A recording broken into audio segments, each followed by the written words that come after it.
Dakle, u predavanju naslovljenom na zagrebački nadbiskup Alojzije Stepinac i jugoslavenski komunistički režim, nastojao sam sudski proces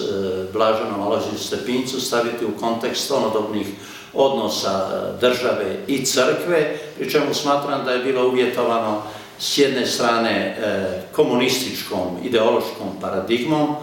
koju je Stepinac vidio izbliže u praksi odmah 1945. a s druge strane i njegovim poznavanjem papinskih enciklika i osuda komunizma. U određenom trenutku režimu je trebao sudski proces protiv zagrebačkog nadbiskupa, pri čemu je cilj bio jasan, a taj cilj je Stepinac najbolje odredio na sudu, kazavši da naš se pred sudom na optuženičkoj klupi ne nalazi samo zagrebački nadbiskup, nego cijeli hrvatski narod i crkva u hrvatskom narodu.